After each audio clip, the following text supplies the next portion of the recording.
Olá, sou Jorge de Wellington, professor de História da Secretaria Municipal de Educação de Governador Valadares. Nesta aula, vamos dar continuidade ao Estado Novo. Vamos ver como acabou a Era Vargas. O mundo entra na Segunda Guerra Mundial e o Brasil não passará neutro neste combate. Vamos ver a participação do Brasil nessa guerra. As políticas externas de Getúlio Vargas. Com o início da Segunda Guerra Mundial, em setembro de 1939, Getúlio Vargas e os militares mantiveram um posicionamento neutro até 1941. Getúlio governava com políticas para as órbitas do eixo e também dos aliados. Em primeiro lugar, o Brasil parecia estar entrando na órbita do eixo. A Alemanha nazista se tornou o principal mercado para o algodão brasileiro e seu segundo maior importador de café e cacau.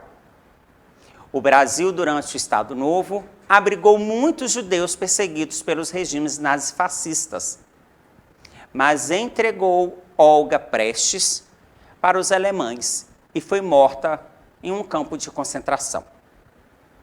O cônsul do Brasil na Alemanha, João Guimarães Rosa, foi homenageado postumamente pelo governo de Israel na década de 1980. O Brasil foi a única nação sul-americana fundadora da Liga das Nações em 1918 e da ONU em 1945.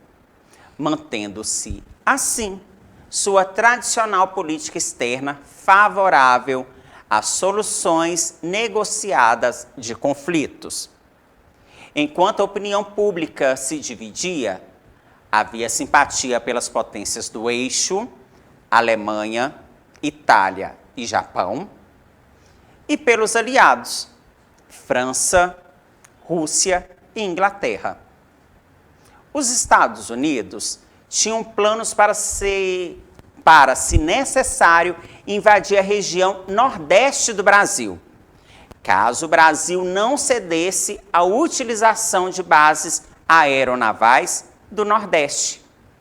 Na prática, a neutralidade do país não teria importância, mas a execução de tal plano não se fez necessária.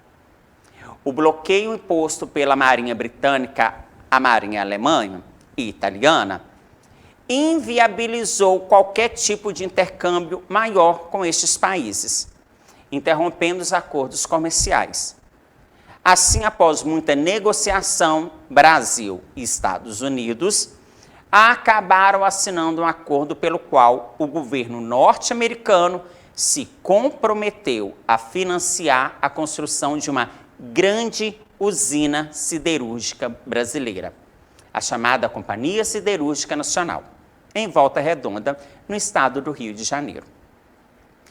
Em troca da permissão para a instalação das bases militares em aeroportos nas regiões do Norte e Nordeste do Brasil, Pernambuco e Fernando de Noronha.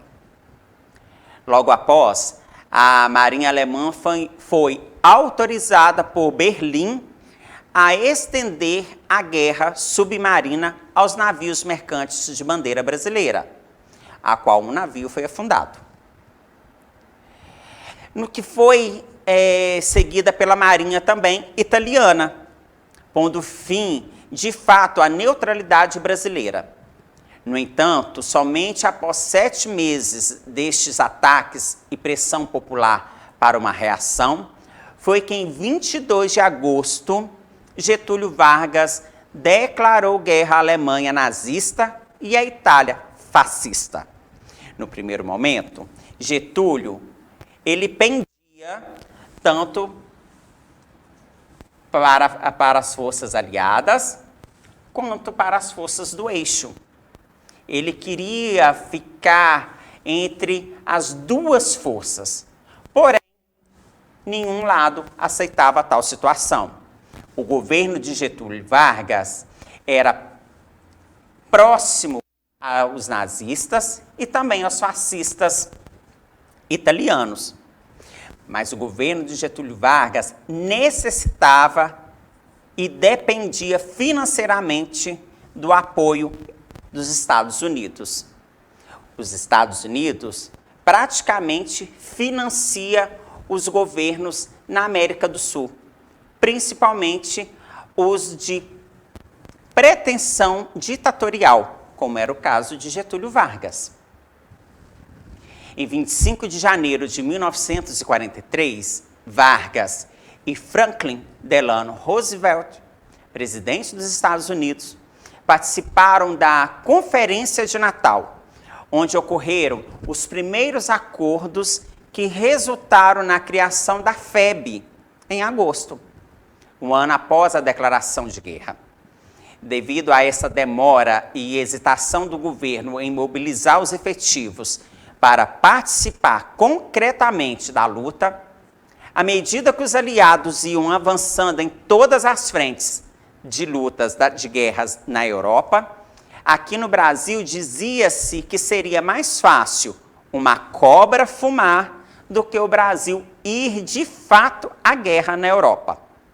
No entanto, a cobra fumou e os pracinhas, como ficaram conhecidos, os membros da Força Expedicionária Brasileira, foram enviados a partir de julho de 1944 para combater na Itália, onde lutaram de setembro do mesmo ano ao fim do conflito na Europa. Este se deu em 8 de maio de 1945, o fim do conflito. Estados Unidos e Reino Unido convidaram o Brasil para participar da ocupação da Áustria, mas o comando da FEB, aqui no Brasil, recusou tal convite. Neste quadro, podemos ver a imagem de Getúlio Vargas e o presidente Roosevelt dos Estados Unidos no Nordeste. Aqui dando início da ocupação do Nordeste, um ponto estratégico para combater os nazistas e os fascistas no sul da Europa e no norte da África. Aqui é criado a Força Expedicionária Brasileira e o símbolo é uma cobra fumando. O Estado Novo, ele promovia grandes manifestações patrióticas, cívicas e nacionalistas, e eram incentivados pelo Departamento de Imprensa e Propaganda, como vimos na aula anterior, a imagem do culto à personalidade de Getúlio Vargas. Os apelos patrióticos na imprensa e nos livros didáticos, com imagens de Getúlio nas capas rodeado por crianças e com os hinos impressos nas capas dos livros e dos jornais, hinos nacionais. O Estado Novo buscou pela primeira vez na história do Brasil uma identidade nacional, o conceito de antropofagia cultural, manifestado pela Semana da Arte Moderna desde 1922, em São Paulo. Isso foi ampliado por Mário de Andrade e tendo como colaboradores intelectuais do porte de Carlos Drummond de Andrade, o nosso mineirinho. Oscar Niemeyer, que desenhou os prédios de Brasília, né, projetou junto com Lúcio Costa e Cândido Portinari. Esses três fizeram a Lagoa da Pampulha, o complexo da Lagoa da Pampulha e também Brasília. Assim, consolidou-se a noção de que há uma cultura brasileira autêntica, sem intervenção das outras culturas, como era desde cedo propagada aqui no Brasil. A cultura francesa, a cultura inglesa, a língua latina, o latim, na verdade.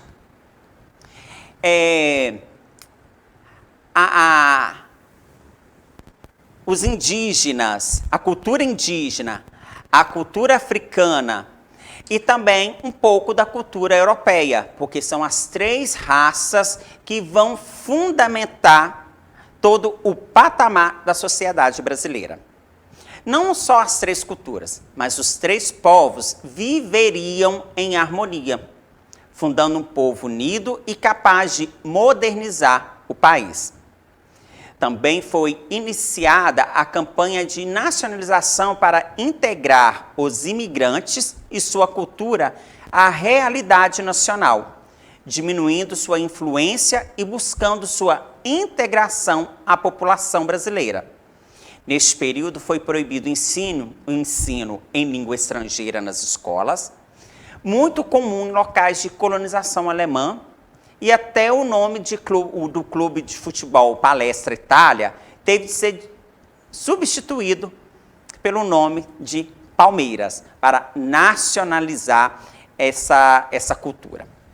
Houve uma reforma ortográfica, a de 1943, com a publicação do Formulário Ortográfico, simplificando a grafia da língua portuguesa. Foi criado o Museu Imperial de Petrópolis, no Rio de Janeiro, em março de 1940, trazendo a história do país, a história imperial para a realidade do novo nacionalismo e identidade brasileira. Getúlio Vargas vai usar o patriotismo à moda brasileira, trazendo os indígenas para a vista da sociedade, até então esquecidos pelo seu povo. Os afrodescendentes e também os europeus, a união das três raças, como forma de identidade nacional. Nas capas dos livros, revistas, Getúlio Vargas vai expressar e imprimir a sua imagem com a imagem do povo brasileiro, principalmente das crianças. Olha como as crianças olham de baixo para cima o seu ídolo, o seu herói, o herói nacional brasileiro. Aqui nós temos o famoso quadro de Tarsila do Amaral, participante da arte moderna de 1922, o Bapuru. Este quadro, hoje, ele encontra na Argentina. Um colecionador argentino comprou esse quadro e ele deixou em testamento, já registrado em testamento, que após a sua morte, este quadro não poderá sair da Argentina. Se algum dos seus descendentes, seus herdeiros, não puderem continuar com este quadro e tiver que vendê-lo, que seja para o Estado ou para o governo da Argentina. Nenhum outro cidadão de nenhum lugar do mundo pode comprá-lo e retirar da Argentina. Ele tem que permanecer. Então, a valorização de um outro país a uma arte brasileira. Hoje, o Brasil está esquecendo da sua cultura, está esquecendo da sua arte. Como os fascistas italianos, o Estado Novo brasileiro negava a luta de classes, afirmando que o crescimento econômico estava ao lado dos empresários e dos trabalhadores. Assim, Vargas acalmou os trabalhadores, criando a CLT, que é a Consolidação das Leis de Trabalho, e criando sindicatos oficiais, que reportava e remetia ao governo. Ao passo que agradou os empresários, criando uma infraestrutura para o crescimento da indústria. Por causa de sua aproximação para com as classes mais baixas, atendendo às suas reivindicações por alguns direitos, Getúlio Vargas foi considerado populista, o pai dos pobres. Mas, por outro lado, como também agradava a elite e os industriais, foi considerado a mãe. Foi promulgado o Código Penal Brasileiro, a Lei das Contravenções Penais, o Código de Processo Penal Brasileiro, a Justiça do Trabalho e o Salário Mínimo. Todos ainda estão em vigor. Na política externa, Getúlio mediou as relações diplomáticas entre Peru e o Uruguai, Colômbia e Peru, também Bolívia e Paraguai. Ele recebeu a visita dos aviadores italianos e dos príncipes britânicos. Então, Getúlio Vargas, ele foi um propagador das suas políticas internas e atingiu até mesmo as políticas internas como um intervencionista. nas relações entre os países aqui da América do Sul, os nossos vizinhos. A consolidação das leis de trabalho, essa lei que rege os trabalhadores, a Justiça do Trabalho que vai julgar as causas, os trabalhadores, as suas lutas com os sindicatos e a Carteira do Trabalho. Todos esses ainda em vigor. São símbolos do nosso dia a dia. O trabalhador também tem o seu lugar no Estado Novo, porque se não fossem as políticas populistas de Getúlio Vargas, ele não conseguiria governar o país. Entre os pracinhas da FEB, havia 8 estudantes de direito da Universidade de São Paulo, participantes de manifestações pacíficas de oposição a Getúlio, como a Passeata do Silêncio. Eles voltaram da Europa com um novo olhar. Eles foram para a Europa combater o comunismo, o nazismo, o fascismo, e chegaram no país, estava acontecendo a mesma coisa. Em 1943, ocorre o primeiro protesto organizado contra o Estado Novo, em Minas Gerais, chamado Manifesto dos Mineiros. Com a aproximação do término da Segunda Guerra Mundial, em 1945, as pressões em prol da redemocratização ficam mais fortes. E em 22 de fevereiro de 1945, marca o fim da censura à imprensa. E isso vem enfraquecendo e simbolizando a queda do Estado Novo. Apesar de algumas medidas tomadas, como a definição de uma data para as novas eleições presidenciais, a anistia a Luiz Carlos Prestes e outros presos políticos, a liberdade de organização partidária e o compromisso de fazer eleger uma nova Assembleia Constituinte, a pressão para que Getúlio renunciasse continuava forte. Surge, então, liderado pelo empresário Hugo Borg, um movimento de apoio a Getúlio, que recebeu a alcunha de queremismo, com os lemas Queremos Getúlio e Constituinte com Getúlio. Isso visava que Getúlio continuasse no poder até a promulgação de uma nova Constituição, mas isto não ocorreu. Getúlio Vargas foi deposto em 29 de outubro de 1945 por um movimento militar liderado por generais que compunham seu próprio ministério e que pôs fim ao Estado Novo. Neste quadro podemos ver as manifestações com as faixas de queremismo, onde o povo queria Getúlio Vargas no poder, a volta dos presos políticos de Getúlio Vargas do exterior, voltando para o país, anistia já. O Manifesto dos Mineiros vai ser o primeiro contra o governo de Getúlio Vargas, e burlando a censura, enfrentando a censura, e Getúlio Vargas embarcando no avião em rumo a São Borja, na sua cidade natal, no Rio Grande do Sul. Esses são os fatores do declínio do Estado Novo. Para acessar nossa plataforma SMED GV, basta apontar a câmera do seu celular para a imagem que aparece no canto da tela. Não deixe de se inscrever em nosso canal do YouTube SMED GV. Lá vocês encontrarão materiais complementares para a aula de hoje. Ótimo estudo a todos e até a próxima aula.